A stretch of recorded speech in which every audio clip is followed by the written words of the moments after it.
Bon, faut qu'on parle. Et aujourd'hui, on va revenir évidemment sur ce concert de malade où j'étais hier soir. B2O, l'empereur, le boss du rap game français. Maintenant, je pense qu'on est capable de le dire et de l'affirmer. Plus de 30 ans de carrière, le nombre de gens que ce mec a lancé. Alors certes, il s'est embrouillé avec, mais ça, on va dire, c'est le syndrome 50 Cent. Mais en tout cas, c'était un putain de show. L'entrée, même si je m'étais fait spoiler sur TikTok, quand il descend du plafond avec son armure et sa cape d'empereur, c'était un délire sur une musique à la God of War. Merde, Maximus était dans la salle. Tout n'était pas parfait, évidemment, sur 2h30 de show. En tout cas, tout ce qui était scénographie, tout ce qui était balancé sur l'écran géant, les flammes, les lasers, les lumières. Et franchement, j'en ai fait beaucoup des concerts dans ma vie, mais un tel concert devant 40 000 personnes, c'était un grand délire quand même. Est-ce que véritablement, il y a un rappeur ou un groupe français, voire même européen, qui peut prétendre à une telle hégémonie? Impossible. Donc ouais, B2O, bravo à toi. D'ailleurs, en ce qui concerne mon histoire personnelle, et sûrement que ça parle à beaucoup de gens, moi, Booba, c'est un mec qui m'a accompagné depuis le collège. C'est même lui, sûrement avec d'autres, qui m'a donné envie de faire du rap. Parce que oui, j'ai eu une autre vie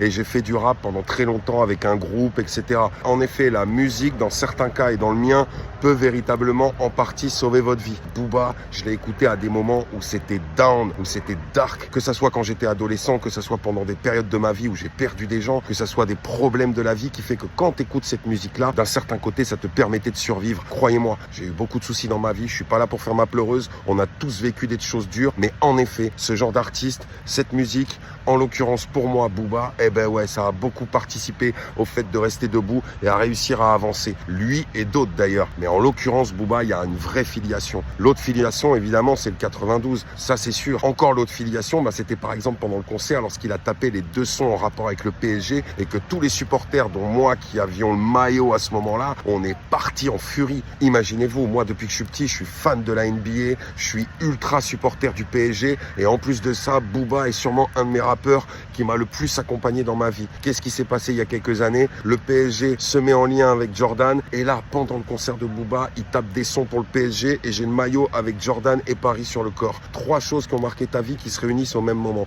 Alors peut-être que les gens appelleraient ça de la sous-culture, voire de la contre-culture. Moi, j'appelle ça de la culture tout court. À la limite, tu peux rajouter le mot populaire, mais c'est de la culture. C'est peut-être pas celle qui vous plaît à vous certains, mais c'est notre culture à nous. Et on n'a pas besoin de se justifier. D'ailleurs, pour tous ceux qui étaient au concert, vous vous rappellerez de la phrase que je vais vous dire. C'est une prise de pouvoir, n'est-ce pas? Dans la prochaine vidéo, je vais essayer de vous faire un medley de tout ce que j'ai pu filmer en espérant qu'il n'y ait pas un souci de copyright. Et petite cerise sur le ghetto, il a même annoncé que c'était peut-être son dernier concert. Donc les gens, on a eu de la chance sur ce coup-là. Évidemment, j'étais obligé de faire cette vidéo au cœur de Boulogne, n'est-ce pas? Donc, Forza Paris et Forza le 9 de I.